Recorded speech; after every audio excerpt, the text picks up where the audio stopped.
Hola a todos, soy Ángel y estás escuchando Yugi Podcast. Hoy vengo a hablarte de OnCloud, cómo ampliar tu nube OnCloud. Voy a hacer una aclaración sobre el tema Gonic y también sobre el tema PodGrab. O sea, voy a hablar pues de los 3-4 últimos podcasts, los temas que he tratado.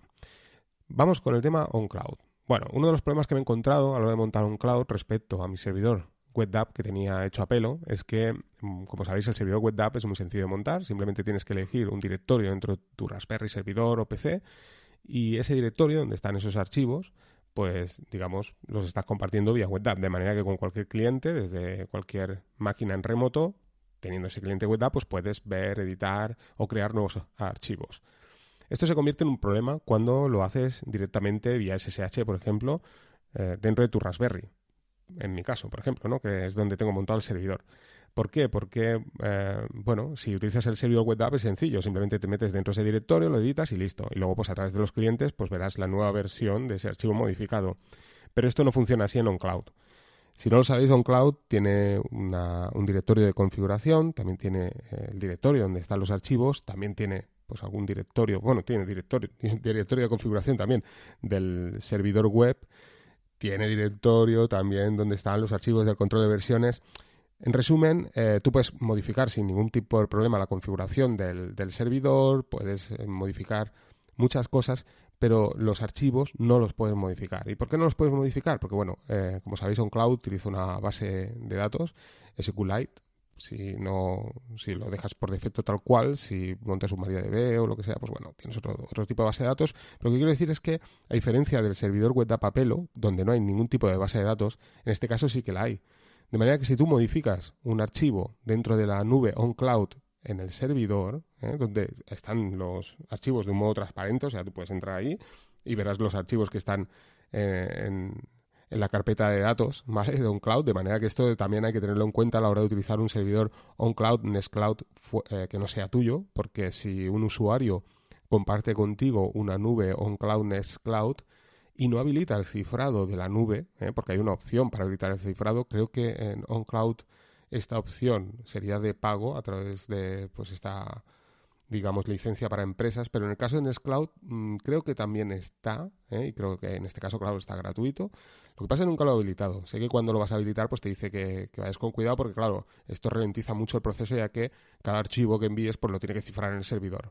Pero como podéis ver, es una, digamos, hay que tenerlo en cuenta. Vamos, que si utilizas una nube que no es tuya, pues al final los datos están ahí. De manera que si subes información, pues, confidencial, por así decirlo, ¿no? O privada, ¿no? Que no te gustaría que alguien viera, pues oye, el administrador de esta nube, si te está compartiendo una sesión, pues si le apetece puede entrar y si no tiene cifrada esta nube, que esto corre a mano del administrador, o sea, al final que decide que quiere cifrar la nube es el administrador, pues uno vería todos tus archivos.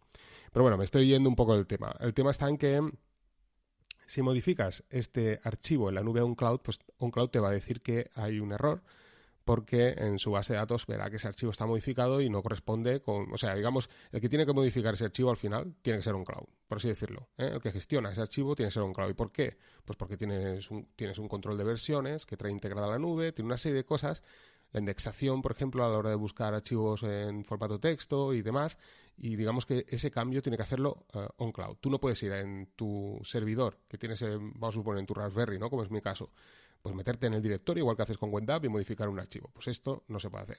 Y claro, esto es un contra para mí. ¿Por qué? Porque yo pues me conecto para modificar algún archivo ORGMode vía SSH, me conecto a SFTP y bueno, pues modifico. O también archivos de todo TXT y demás, pues los gestiono en remoto y claro, pues esto para mí es un inconveniente. ¿Por qué? Porque entro en mi Raspberry y claro, no puedo entrar, sí que puedo entrar para verlos, pero no puedo modificarlos, ¿vale? Porque sé que me va a crear un error en OnCloud. Así que, bueno, pues pensando, digo, bueno, ¿cómo soluciono esto? Y bueno, se me pasó por la cabeza la posibilidad de crear un servidor SSH basado en un Alpine Linux, un servidor muy liviano, que tan solo nos va a ocupar la imagen 11 megas y utilizar el almacenamiento externo que utiliza tanto OnCloud como Nextcloud. En mi caso, pues como sabéis, OnCloud. He utilizado también un servidor WebDAV. De hecho, el propio servidor WebDAV que tengo, pues también lo probé, ¿no? Digo, pues mira, monto un servidor WebDAV, me conecto por el almacenamiento externo vía WebDAV y ya está, listo. Pero me ha parecido que funciona mucho mejor por ese FTP.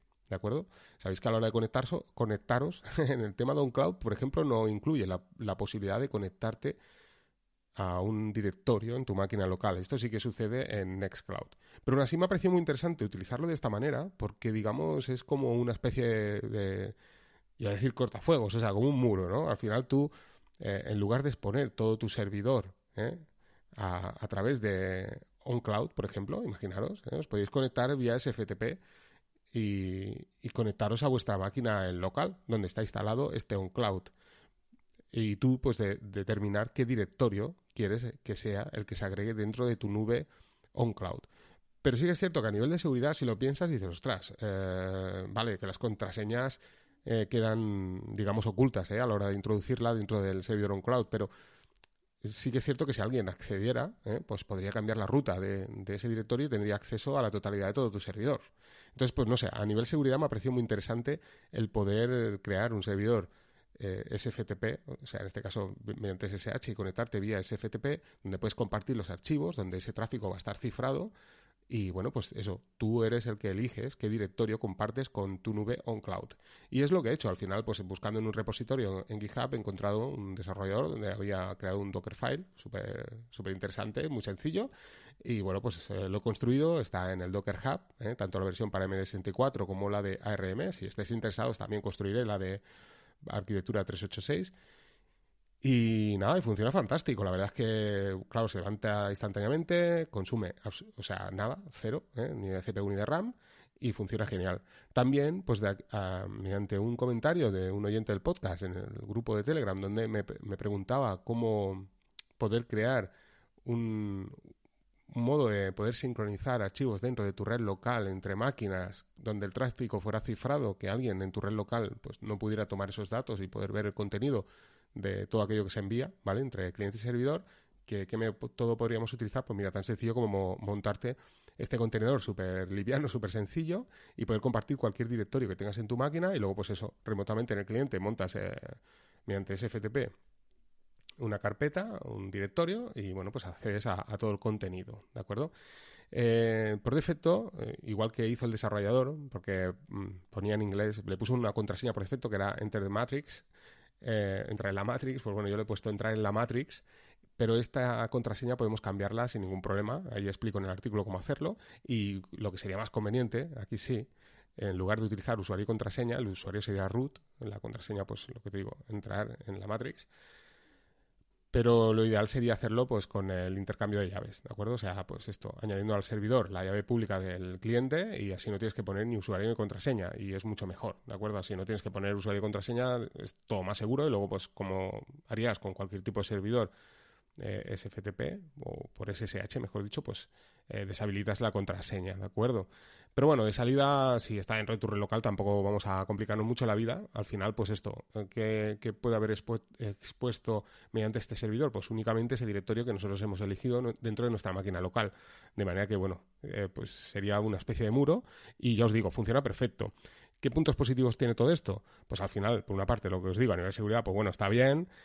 Como experimentación también está bien. Pensar que este Docker podríamos montarlo en otro servidor que tengamos dentro de nuestra red local, por ejemplo, o en remoto, ¿de acuerdo? Y compartir ese directorio con OnCloud Nextcloud mediante el almacenamiento externo.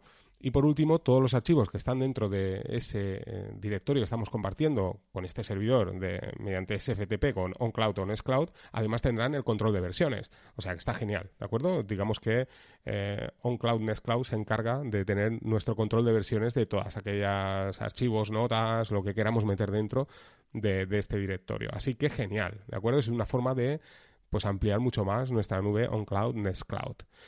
Pasamos a Gonic. Os hablé de Gonic, os hablé de que había añadido la posibilidad de poder integrar los podcasts dentro de nuestro servidor con API Subsonic, que bueno, que en principio pues añadir el podcast de Atareado, de David 8 Bits, Apelianos, etcétera, etcétera, que bueno, o sea, los agregaba, veía los episodios, podía descargar los podcasts, pero en cambio no se actualizaban, no sé si lo llegué a decir, pero no se actualizaba, al menos no sabía ni cómo hacerlo. Y por otra parte puse el feed de YouGeek y tampoco funcionaba. Y además puse 3 feeds. No puse el feed que genera la web, puse el feed que está en FeedBurner y el feed de Anchor. Y ninguno de los tres lo pillaba.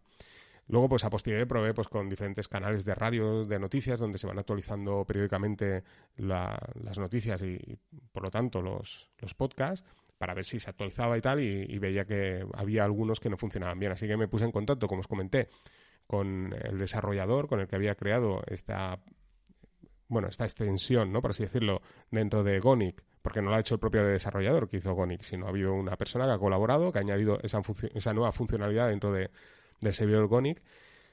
Y bueno, pues nada, se puso manos a la obra y nada, ya lo ha solucionado todo. Ahora ya funciona el feed de YouGeek, funciona también la actualización. Le pregunté cómo se actualizaba esto y me explicó que el funcionamiento es que cada hora se actualiza de forma automática, o sea, de forma automática Gonic va a buscar si hay nuevos podcasts y si los hay, los agrega. Pues nada, lo he probado y sí, o sea, ya está solucionado. También, por otra parte, el desarrollador, mediante otra persona que ha colaborado también con el proyecto, ha añadido la posibilidad de poder añadir la arquitectura ARM 64 bits también, dentro del propio Docker oficial, o sea, que genial. De esta manera, pues oye, ya no, digamos, tengo que construir yo la imagen, sino que podéis utilizar la imagen oficial. En este momento que estoy grabando el podcast, no funciona la de ARM.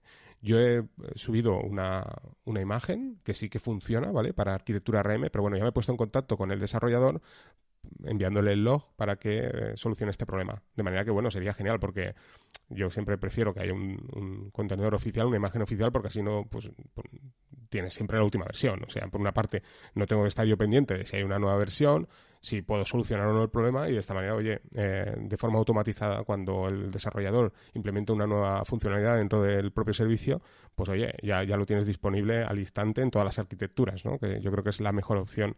Y como os digo, pues ya os digo, está ya funcionando, o sea, ahora mismo ya está disponible este contenedor, lo que pasa que funciona para MD64 sin problemas, pero en cambio para RM, pues en este momento que estoy grabando el podcast, que es domingo, pues no funciona, pero bueno, es cuestión de horas, ¿de acuerdo? Para que funcione. Y por último, PodGrab. PodGrab, os hablé hace, pues, yo no sé, 3-4 podcasts de PodGrab, este servicio también de podcast que podemos instalar en nuestro servidor, Raspberry y demás.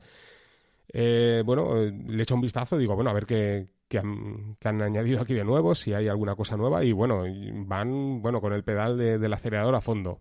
Ya han añadido el reproductor, ya viene integrado en el propio servicio. Recordáis que os dije que en principio este servicio lo único que hacía era pues todo aquel listado de podcasts que te puedes suscribir, pues que te los descargue en tu servidor o en tu Raspberry, ahí donde tengas tu servidor montado, te lo descarga todo. Todos los podcasts que vayan apareciendo nuevos, se va actualizando la periodicidad. Aquí sí tú la controlas, puedes decir cada cuánto tiempo quieres que se actualice para comprobar si hay nuevos podcasts. Y bueno, pues como os digo, pues estaba en proyecto el añadir un reproductor dentro del propio servicio. Pues bien, ya lo han añadido. Y nada, pues funciona fantásticamente bien. La interfaz, me parece que lo comenté también en el podcast, se adapta perfectamente a todo tipo de pantallas, o sea, lo puedes utilizar en tu móvil y puedes escuchar el podcast sin problema. Claro, previamente ese podcast tiene que estar descargado en el servidor, que es aquí donde, digamos, el servicio está muy chulo, porque te permite poder descargar todos los podcasts de un podcast que te guste, ¿de acuerdo? Pero también, luego hablaré en la segunda parte de las cosas que no me gustan del servidor, pero bueno... más que nada porque al final dices, bueno, también no encuentras mucho el sentido si lo vas a utilizar con tu móvil, por ejemplo, porque al final pues utilizas una aplicación como Antena Poti y listo, ¿no? Ya que, pues, sí o sí, el podcast tiene que estar descargado en tu servidor, ¿de acuerdo? Si no, no lo puedes escuchar. O sea, tú desde el cliente, entre comillas, porque el cliente está en desarrollo, o sea, ya están liados con ellos, una de las cosas que quieren añadir en breve. Pero tú con el cliente, desde el navegador web, tienes que descargar el podcast en tu servidor. Y una vez esté descargado, pues ahí sí puedes reproducirlo en streaming mediante este reproductor que está integrado en el propio servicio, ¿de acuerdo? Que ya han añadido, y que funciona muy bien. Pero que tiene unas pequeñas carencias, como por ejemplo el que no te permite reproducir a más velocidad. Solo es un reproductor, pues normal, un player normal, que está muy chulo porque se ve además la portada, puedes verlo todo, pero solo puedes reproducirlo a por uno. Que es una de las cosas que voy a sugerir al desarrollador, ¿no? Que le añada el poder subir la velocidad de reproducción, que yo creo que en los podcasts pues es interesante, ¿no? Esta función, y sé que hay mucha gente que ya descartará este servicio simplemente por este hecho. Otra de las cosas que han añadido ha sido el poder utilizar contraseña, porque ya gente, claro, este servicio está totalmente abierto. Si tú lo utilizas en un VPS, como os dije, pues bueno, cualquiera que encuentre este servicio, pues entra y puede reproducir los podcasts, puede descargar, digamos, te pueden descargar absolutamente todos los podcasts de un amplio listado, pueden suscribirse, podrían, digamos, manipular tu servidor.